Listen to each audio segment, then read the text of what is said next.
오늘의 말씀 마태복음 24장 15절에서 28절까지 말씀입니다.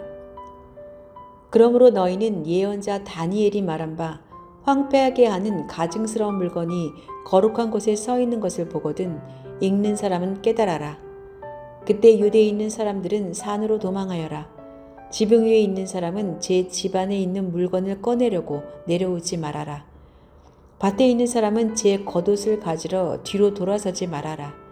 그날에는 아이를 뵌 여자들과 젖먹이를 가진 여자들은 불행하다. 너희가 도망하는 일이 겨울이나 안식일에 일어나지 않도록 기도하여라. 그때 큰 환란이 닥칠 것인데 그런 환란은 세상 처음부터 이제까지 없었으며 앞으로도 없을 것이다. 그 환란의 날들을 줄여주지 않으셨다면 구원을 얻을 사람이 하나도 없을 것이다.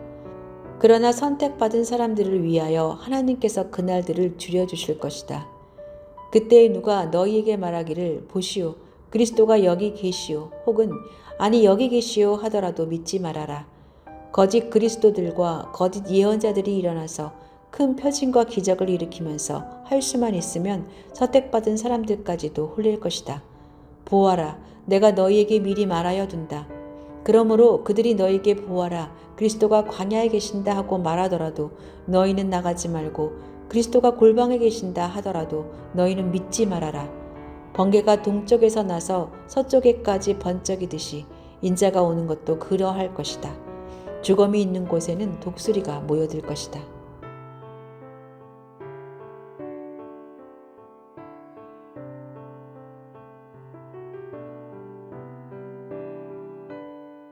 온 세상 사람이 하나의 큰 이벤트를 동시에 마주한다는 것을 20세기 중반까지도 사람들은 생각하지 못했습니다.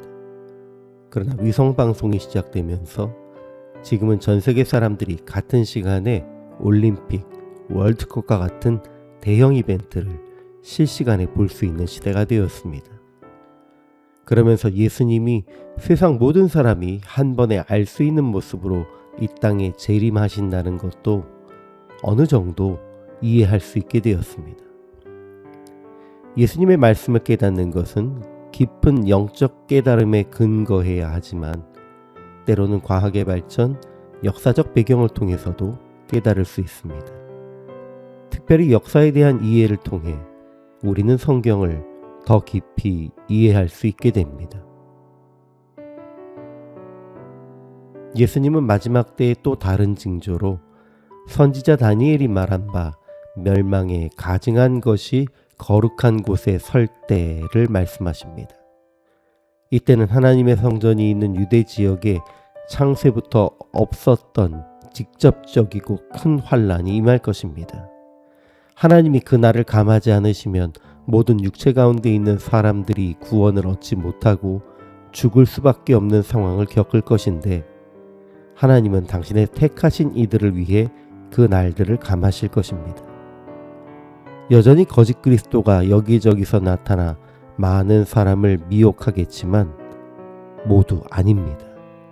그리스도는 번개가 동쪽에서 서편까지 번쩍임같이 온 세상 사람이 한순간에 알기에 재림하실 것입니다. 예수님이 다니엘서 11장 31절, 12장 11절의 내용을 인용하여 경계의 징조로 말씀하시는 멸망에 가증한 것이 세워지는 곳에 선 일은 이미 기원전 168년 시리아의 안티오쿠스 왕이 제2성전에 제우스상을 세우고 돼지를 제물로 바쳤던 것으로 실현되었었습니다. 예수님은 이 사건을 떠올려 기억하게 하심과 동시에 기원 후 70년에 로마의 군대가 예루살렘을 회파할 것을 미리 알리신 것이기도 합니다. 그리고 말세에 교회가 타락하여 거룩하신 하나님의 자리에 백성을 미혹하는 거짓 그리스도, 타락한 영적 지도자들이 설 것을 예고하신 것입니다. 멸망에 가증한 것이 거룩한 곳에 서는 것을 예루살렘 성전이라는 구체적인 장소에 우상의 형상이 세워지고 성전 제사가 멈추게 되는 것만을 기준으로 이야기한다면 이 예언은 이미 성취되었습니다.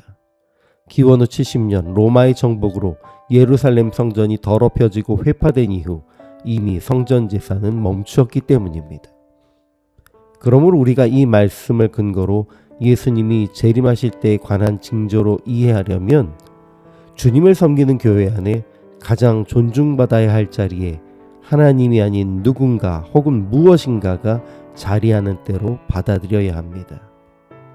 그리고 우리는 이런 일들을 역사 속에서 곳곳에 이단들을 통해 마주할 수 있습니다. 이것을 기억하고 각 사람의 마음속, 공동체의 중심과 교회의 가장 높은 곳에 하나님이 온전히 서 계신지 혹은 그 누군가 다른 것이 세워 있는 것은 아닌지 언제나 경계하는 우리가 되어야 합니다.